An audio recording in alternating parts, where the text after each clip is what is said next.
on the absolutely deplorable and declassé language that the Prime Minister of this country chooses to use against India's opposition. I'm not surprised at all that after 10 years of being in government, the Prime Minister does not have one, and I'm insisting on the word, not one achievement that he can seek votes for. He does not have a report card where he can show to the people and seek vote in its favors. His report card says failure. He has failed this country on every front. And I'm not surprised at all that he has resorted to the old script, the old narrative of division of Hindus and Muslims. How dare, absolutely how dare he call our manifesto with an imprint of the Muslim League? But that actually shows his deep love, his deep affection, his deep affiliation for the Muslim League, and that's not new. It's historic, and we'll just talk about it. But I do want to spend a minute talking about our manifesto and whose imprint there really is. Our manifesto is being widely discussed.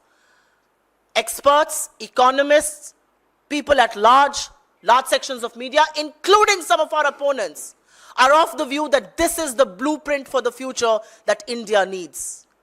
This is the solution that India needs to the problems that have arisen in the last 10 years. Problems of unemployment, problems of othering, problems of poverty, problems of high prices, problems of crime against women. This manifesto was not prepared in a room on the recommendations of two crony capitalists. This manifesto was prepared on the basis of aspirations, feedback, challenges that the people of this country voiced. The crores of people who met us during the Bharat Jodo Yatra, the Bharat Jodo Nyaya Yatra, wide consultations that we had across states of this country. It's a reflection, it is the voice of India. And I will take a minute to just talk about the imprint that one sees on our manifesto. Our manifesto is largely built on 5 pillars, and those pillars are pillars of justice as far as the youth is concerned: Yuva Nyay, Kisan Nyay, Nari Nyay, Shramik Nyay, and Bhagidari Nyay. But I do want to talk to you about whose imprint there really is. There is an indelible imprint of the youth of this country in our manifesto. There's an imprint of women. There is an imprint of workers. There's an imprint of the farmer. There is an imprint of people who find themselves at the absolute margins of our society, and we will ensure their greater representation. It has the innumerable people being represented in our manifesto. It has the imprint of those who have become poorer. It has the imprint of those who have only heard jumlas in the last 10 years. It has the imprint of those who lost their loved ones in Corona. It has the imprint of the workers, of the laborers who were forced to walk home in the scorching heat. It has the imprint of small and medium enterprises who were forced to shut down because of Modi's misgovernance. It has the imprint of the rights of people that were denied, and instead coffers of the rich that were filled. It has the imprint of our daughters who, when they were sexually exploited, the government chose not to protect them and instead gave patronage to the perpetrators of their crime. It has the imprint of 700 farmers who made the supreme sacrifice while demanding the MSP. It has the imprint of farmers who were trampled over by a BJP leader's son. It has the imprint of the youth whose paper gets leaked, they get disheartened, and they don't know what to do.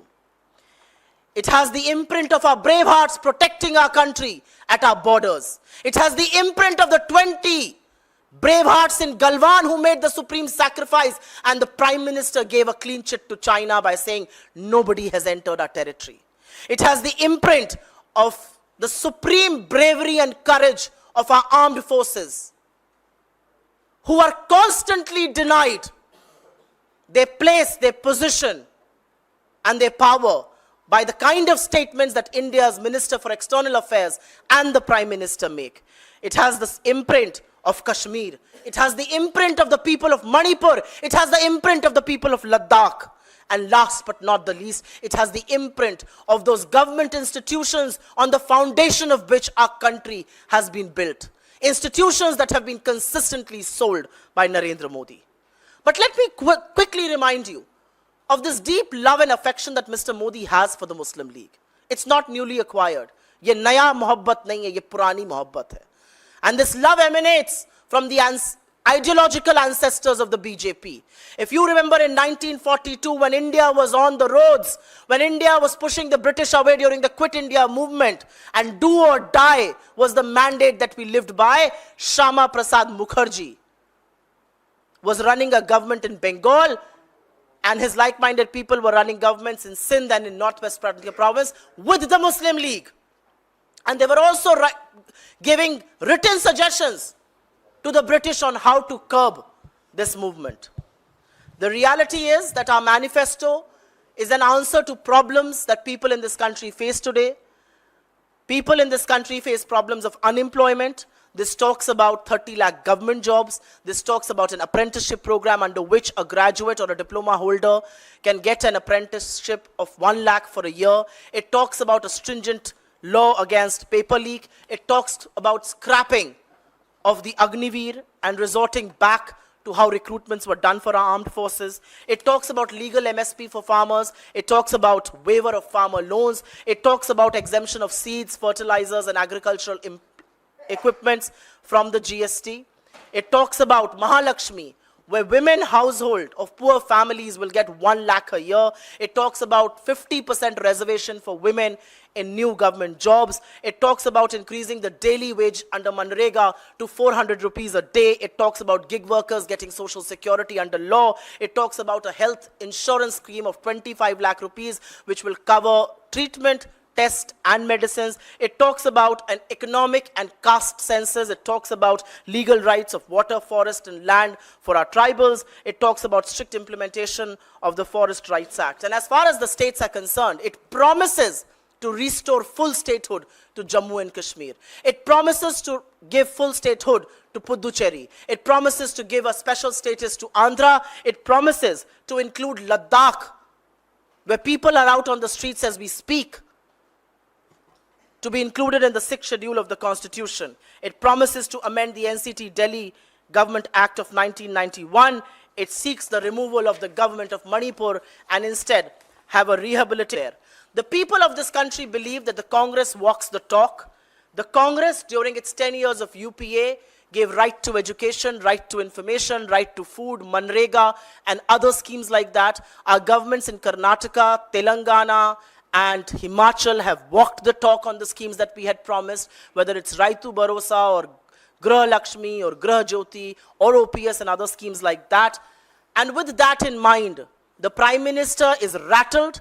He's running helter-skelter. He's scared because he realizes that his tally is consistently dwindling. He is not, absolutely not being able to cross that 180 mark, and which is why blasphemous statements like these are being made.